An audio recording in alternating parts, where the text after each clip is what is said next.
దీర్ఘసుమంగళీ భవ. తథాస్తు. మీ జంట కలకాలం కలిసి ఉండాలి. మీ బిడ్డ 1000 ఏళ్లు వర్ధిల్లాలి.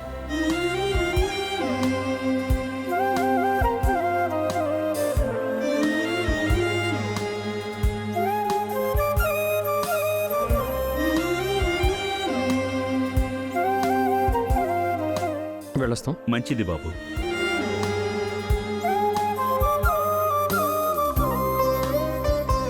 ఏమండి, కొంచెంసేపు కూర్చొని వెళ్దాం. అబ్బా,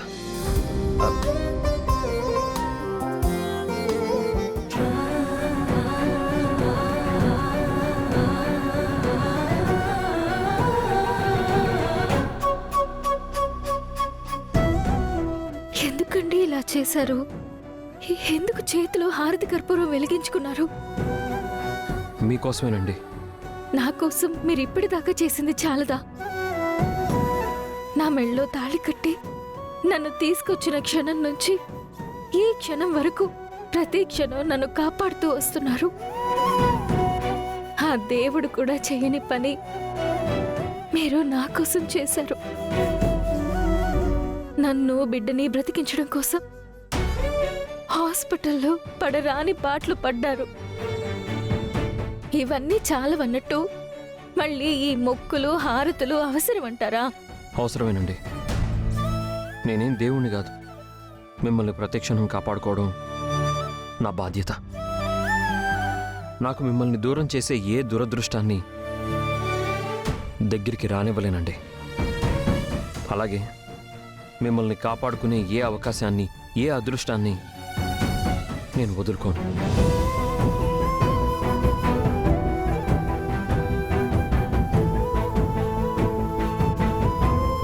అహల్య గారు, నాకేం కాలేదండి. నొప్పిగా కూడా లేదు. ఏడవకండి.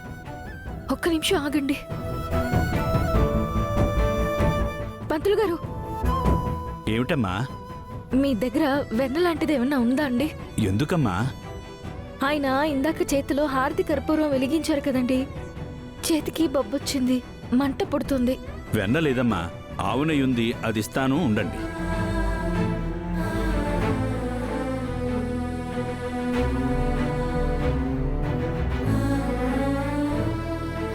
కూర్చోండి.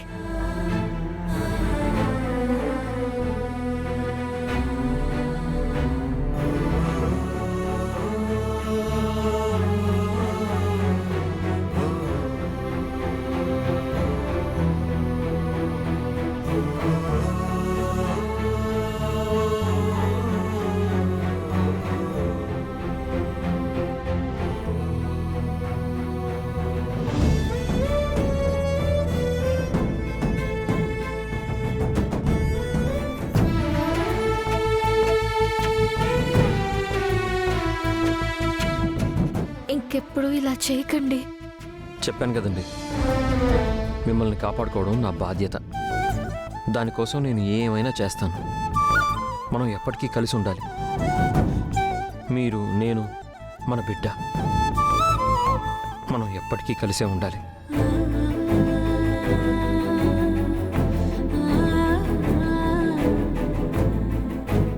గుర్తుంది కదా, బారసాలైపోగానే బిడ్డని ఈ ఇంటిని వదిలి తక్షణమే వెళ్ళిపోవాలి. నిన్ను ఒంటరిగా పంపించడం గౌతమ్ బాబుకి ఇష్టం లేక నువ్వు అటు వెళ్ళగానే నీ వెనకాలే వచ్చాడు. నీకు కాపలాగా అండగా ఉన్నాడు. అలాంటి నీ భర్తని వదిలేసి వెళ్ళగలవా తల్లి? నువ్వు బిడ్డని గౌతమ్ బాబుని వదిలి వెళ్ళలేవమ్మా. అది నీ వల్ల కాదు. భగవంతుడా, బిడ్డ ఏడిస్తేనే తట్టుకోలేకపోతున్నాను. గౌతమ్ గారు నా కోసం ఇంత చేస్తున్నారు. నా బిడ్డని గౌతమ్ గారిని వదిలి నేను ఎలా వెళ్ళాలి? నేనేం చేయాలి దేవుడా? నా భవిష్యత్తు ఎలా నిర్ణయించావు?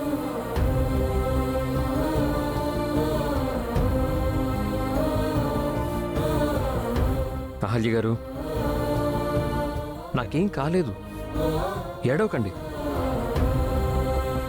సరే, ప్రసాదం తిందాం.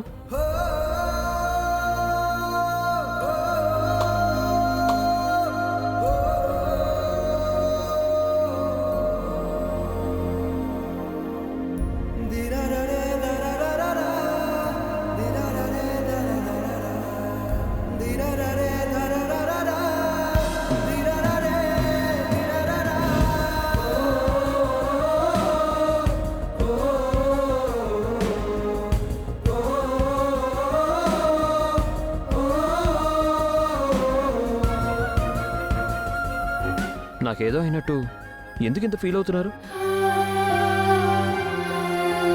నాకేం కాలేదని చెప్తున్నాను కదా. సరే సరే, మనం ఇంటికి వెళ్దాం. బాబు నిద్రలేచి ఉంటాడు.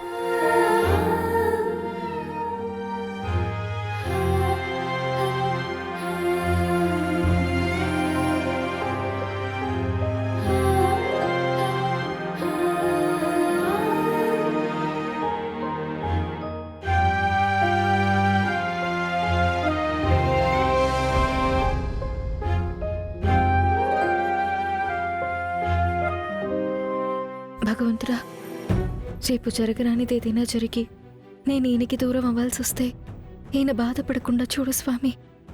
ఇప్పటికే ఈయన నేను ఎంతో కష్టపెట్టాను, ఇంకా కష్టపెట్టలేను. ఏమండి, మీ మొక్కు కూడా నేను మొక్కేసుకున్నానండి. మళ్ళీ మీరు ఎందుకు మొక్కుకోవడం? దేవుడు మన వెనకే ఉన్నాడు, మనకేం కాకుండా చూసుకుంటాడు. పదండి, మనం వెళ్దాం.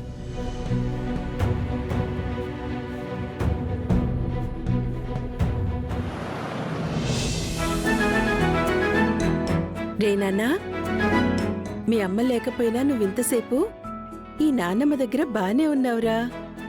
ఈ లెక్కన నువ్వు మీ అమ్మ నాన్న దగ్గర లేకపోయినా మా దగ్గర హ్యాపీగా ఉంటావన్నమాట. చక్కగా ఆడుకుంటున్నావు. రే, మర్చిపోయాన్రా, మీ తాతయ్య భోజనానికి టైం అయింది. బంగారాజేమో బయటికి వెళ్ళాడు. కాసేపట్లో మీ నానమ్మ వంట చెయ్యాలి.